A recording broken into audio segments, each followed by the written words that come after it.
My close girlfriend, her two daughters, she's always looking for dolls for them and couldn't find anything that she thought was appropriate.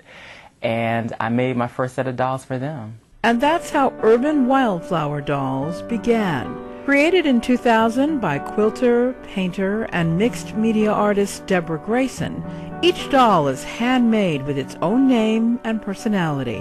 Why, in this high-tech age, is Deborah Grayson a doll maker? It's really just fun. To kind of paraphrase Toni Morrison, I make the dolls I wish I had when I was a little girl. I love to sit and play with them. I love the fabric. I love styling the hair, everything about them. Though Grayson makes dolls for everyone, the Afrocentric dolls are her most popular. I think that's what draws so many collectors of all backgrounds, but especially black women, to my dolls, is because I create the hairstyles that a lot of us wore when we were little girls. I do the range from braids, locks, afros, afro puffs, straightened hair, crinkly hair, anything we have, you'll see it on my dolls. Deborah Grayson's studio is crammed with fabric that will ultimately become outfits for her new dolls. Though she loves her work, she says there are challenges. People are used to having things right away. And so one thing I've had to do is educate new collectors that because this is handmade, it's not something that's just going to pop right out. It usually takes me 2 to 3 weeks from start to finish for an original. Most people are willing to wait once they understand that. It's not Barbie, even though Barbie's cool, but it's not Barbie. Grayson says when you're working your passion, staying motivated is not a problem. It's a joy. It's one of the reasons that I jump up out of bed, you know. Look at what I get to play with today, really. A grown woman who plays with dolls, but it keeps me very happy.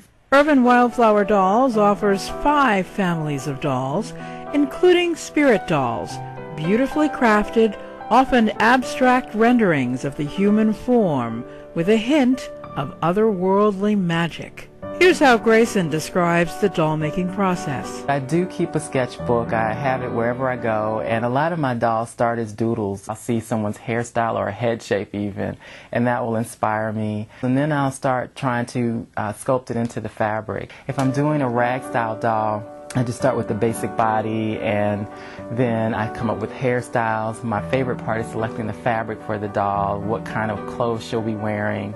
Newly married and working successfully, we asked Deborah Grayson how she now measures success. Peace and joy and happiness, doing fulfilling and interesting work. I love interacting with the public. I've gotten 5-page letters from parents who are saying, I've been looking for something like this, you know, bless you, thank you. You create things that look like us. So that makes me feel good.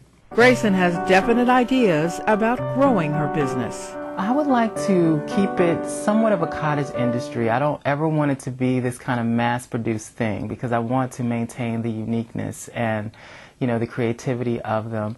But I would like to expand the locations where my dolls will be available, so I'm talking to smaller boutiques to make that possible. Deborah Grayson has this advice for women who want to explore the possibilities of their passion. Never give up. I mean, this is something I have wanted to do for a long time. Art has always been a part of my life. So if there's something that you really believe you want to do, educate yourself about how to do it. Pursue every opportunity that comes your way to do it. There will be people who will encourage you. There will be people who won't.